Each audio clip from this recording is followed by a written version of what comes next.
Hi friends, Vaish recipe ఛానల్కి స్వాగతం. గర్భధారణ సమయంలో తీసుకునే ఆహారం విషయంలో మనలో చాలామందికి అపోహలు ఉంటాయి.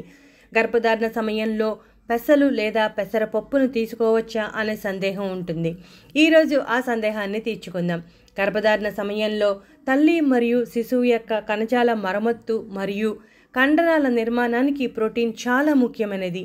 ఆ ప్రోటీన్ అనేది ఈ పెసల్లో చాలా సమృద్ధిగా ఉంటుంది. కార్బోహైడ్రేట్స్ అలాగే ప్రోటీన్లు చాలా సమృద్ధిగా ఉండటం వలన శరీరానికి అవసరమైన శక్తిని, పోషణను అందిస్తుంది. శరీరంలో విరిగిన కణాలను మరియు కొత్త కణాలను పునరుద్ధరించడంలో ఈ ప్రోటీన్ కీలకమైన పాత్రను పోషిస్తుంది. శరీరంలో కండరాలను నిర్మించడానికి కూడా ప్రోటీన్ చాలా ముఖ్యమైనది. గర్భధారణ సమయంలో మలబద్ధకం సమస్య తరచుగా వస్తూ ఉంటుంది. ఈ పప్పులో ఫైబర్ సమృద్ధిగా ఉండటం వలన మలబద్ధకం, గ్యాస్, కడుపుబ్బరం వంటి సమస్యలు ఏమీ ఉండవు.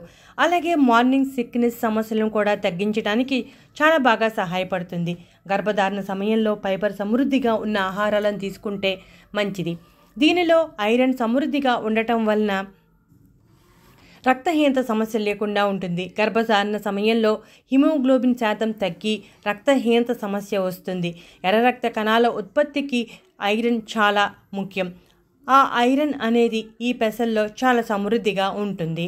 శరీరంలో ఐరన్ సమృద్ధిగా ఉంటేనే రక్తహీనత సమస్య రాదు. అలాగే పోలేట్ కూడా సమృద్ధిగా ఉండటం వలన శిశువు మెదడు కణాలకు మేలు చేస్తుంది. జ్ఞాపక శక్తి సమస్యలు ఏమీ లేకుండా చేస్తుంది.